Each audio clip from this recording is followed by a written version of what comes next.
Tingidalgué ou Bissiguen au Burkina Faso, Diamdemono ou Djemeni au Togo, Pokissa ou Akpakpa de Deme au Bénin, Boula ou Pidjigeti en Guinée-Bissau, tous ces villages et localités périurbaines sont sortis de l'anonymat grâce au programme régional de développement des énergies renouvelables et de l'efficacité énergétique, PRODER, un programme initié par l'Union économique et monétaire ouest-africaine. Démarré en 2013, ce projet positionne l'UEMOA à l'avant-garde de la lutte contre le changement climatique, mais aussi pour un meilleur et plus grand accès de ses ressortissants aux services énergétiques. Le PRODER a changé la vie de plus de 3 millions de personnes dans pas moins de 200 localités de la zone UEMOA.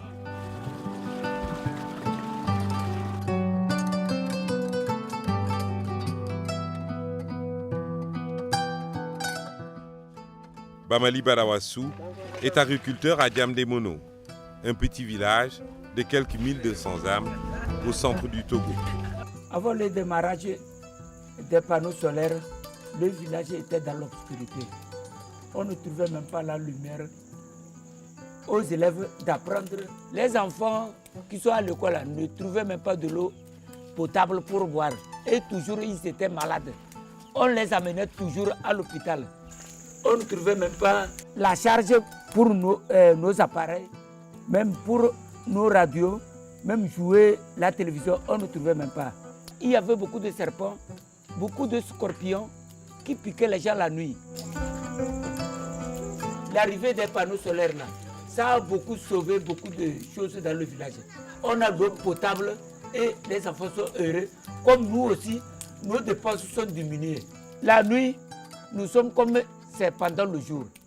On décortique l'arachide, on égrène le maïs, on fait ce qui est à faire pendant le jour, on fait ça la nuit.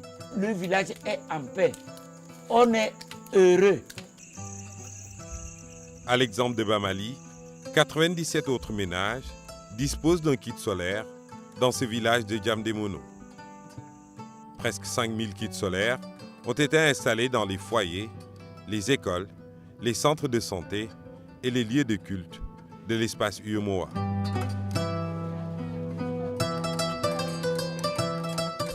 Grâce au PRODER, l'accès à l'énergie est devenu synonyme d'accès à l'eau potable dans 37 villages de la zone UEMOA, comme ici, à Pokissa, dans le sud du Bénin.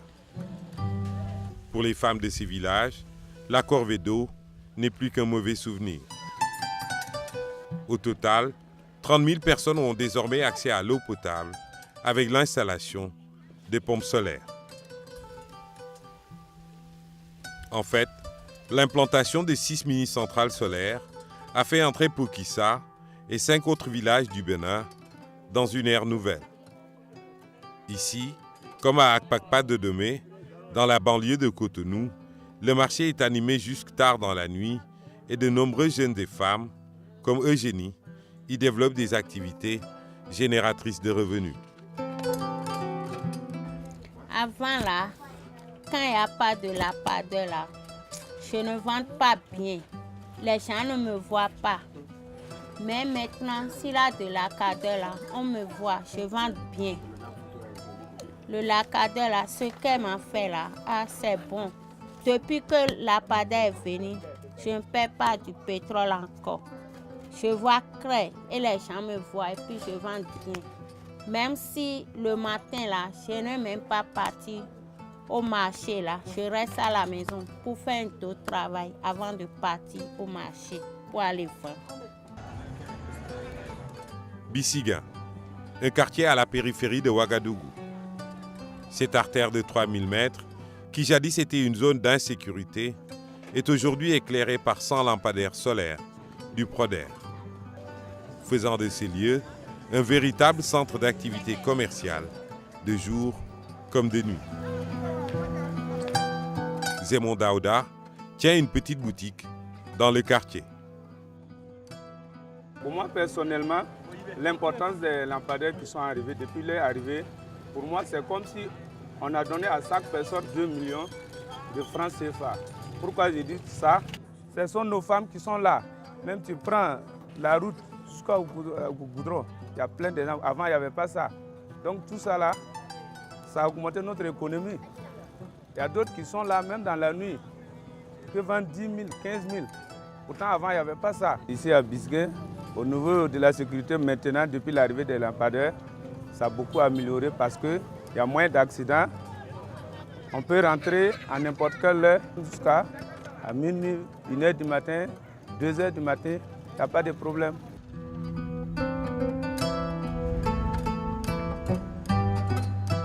Aujourd'hui, le Proder compte à son actif plus de 7500 lampadaires solaires dans l'espace UEMOA. C'est ainsi que dans de nombreux villages et capitales de la zone UEMOA, des milliers de femmes et de jeunes sont passés d'une inactivité totale à une activité diversifiée, générant des revenus substantiels. Wassiou, avec son salon de coiffure, ne dira pas le contraire. Ok, iṣẹ́ yìí tí mò ń ṣe ọ̀gá wa sọ fún wa pé iṣẹ́ yìí nìkan ò tó wa jẹ wípé ká mú iṣẹ́ charger battery mọ́. Nígbà yẹn náà a ò fi ṣe kinní bẹ́ẹ̀, a bá mú yẹn náà mọ́, à ń ṣáàjì fóònù àti gbogbo ẹ̀, rédíò ni o. Bonsoir mes frères, vous êtes en train? Je vais étudier un peu ici. Avant, on n'avait pas électricien, mais aujourd'hui, Dieu fera, nous avons électricien pour voir bien études. Aujourd'hui, là, c'est bon pour nous les élèves. Nous sommes à Tinguidagué, un village situé à quelques 20 km de Ouagadougou. Dans ce village, le seul lampadaire installé dans la cour de l'école permet aux enseignants d'organiser des groupes d'études auxquels participent la quasi-totalité des élèves pendant l'année scolaire. Et même pendant les congés, certains élèves n'hésitent pas à venir ici pour approfondir leurs connaissances. Elle part au travail tous les jours. Donc ich bin die Älteste. Ich muss aufräumen und einkaufen. Nous sommes ici parce qu'il y a la lumière et cela nous permet de réviser nos cours, de nous entraîner pour la rentrée scolaire à venir. Avant, on ne pouvait pas se retrouver ici les soirs parce qu'il n'y avait pas de lumière. Certes, chacun de nous bosse à la maison, mais cela n'est pas suffisant. En nous retrouvant ici, on s'échange et puis on arrive à corriger nos lacunes. Et cela vraiment nous fait tellement plaisir. C'est dire qu'à côté de l'économie, le Proder impacte aussi positivement les secteurs de l'éducation et de la santé. Au centre de santé de Tinguidagué, les patients peuvent consulter à toute heure.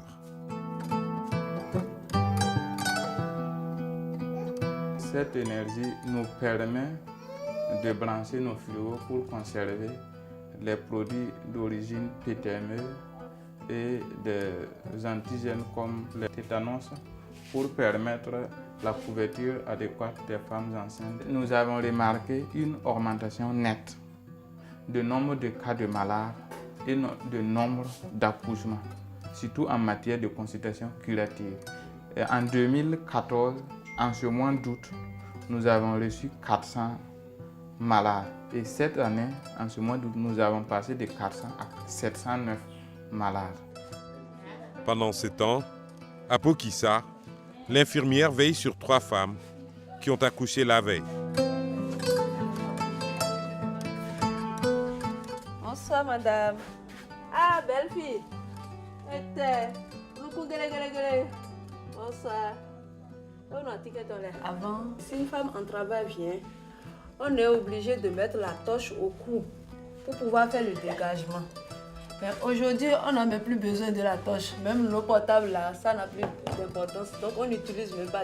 Bon, aujourd'hui, il y a déjà la lumière et puis tout est clair. On voit clairement, on travaille librement.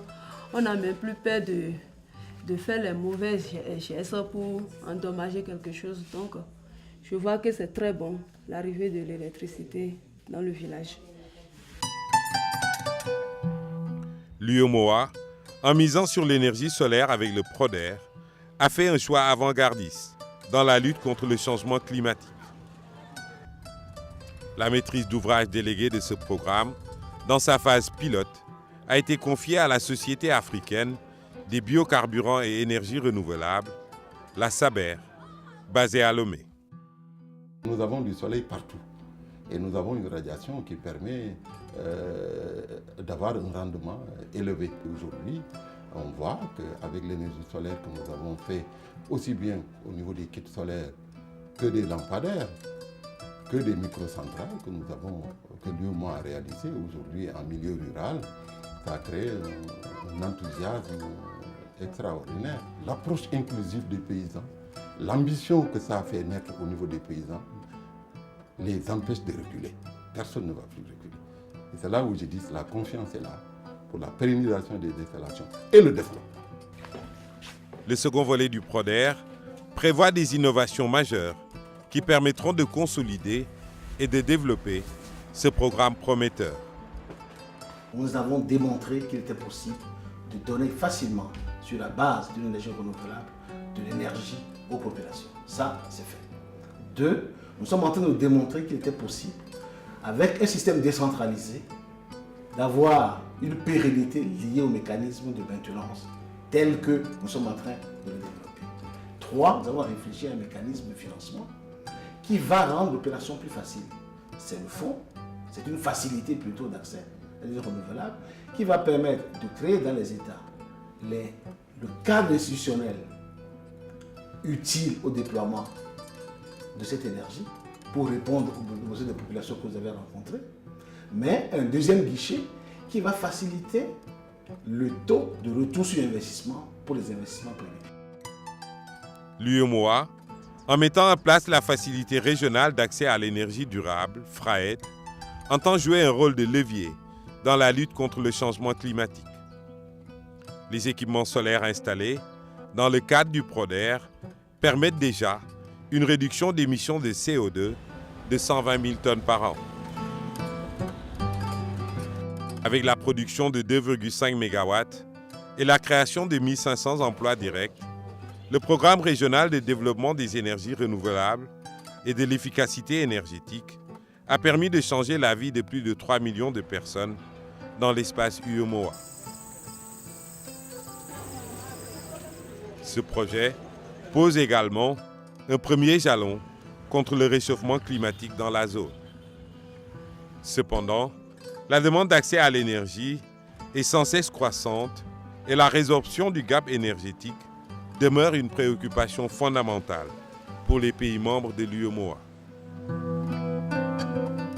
Le PRODER est une conséquence de la politique de l'IRED, qui est un programme qui a été mis en place par la conférence des chefs d'État en mars 2009. Je pense que l'initiative régionale pour l'énergie durable, qui est l'IRED, est un programme très avant-gardiste. Nous avons mis 20 milliards sur ressources propres.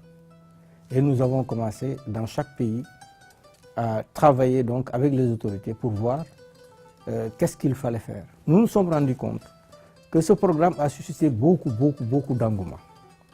De telle sorte que la demande des pays a été adressée encore à la conférence des chefs d'État qui nous a demandé de prendre en charge la deuxième génération du PRODER, qui va donc commencer à partir de cette année. Nous allons mettre encore 20 milliards sur les 2 années à venir pour continuer ce programme. C'est surtout l'impulsion que nous voulions donner à ce projet. Montrer la volonté politique qui a été affichée par nos chefs d'État, concrétiser cette volonté politique et donner un signal au monde, à la communauté des bailleurs, à la communauté internationale, que non seulement nous avons choisi la voie des énergies propres, mais également pour montrer que nous y croyons, nous avons tenu à mettre des ressources propres, donc à hauteur de 40 milliards. Nous allons travailler sur le blending et donc faire en sorte qu'il y ait un mix entre les ressources publiques que nous allons mettre en place et les ressources privées qui vont venir du privé avec le fonds comme soutien à ce programme. Et je pense qu'aujourd'hui, où nous sommes en train de travailler en direction de la COP 21, pour dire que il faut que le monde soit plus sensible donc au changement climatique et que nous devons travailler à aller vers les énergies propres. Je pense que l'UEMOA, qui a anticipé sur ces choses, est très en avance par rapport aux autres programmes.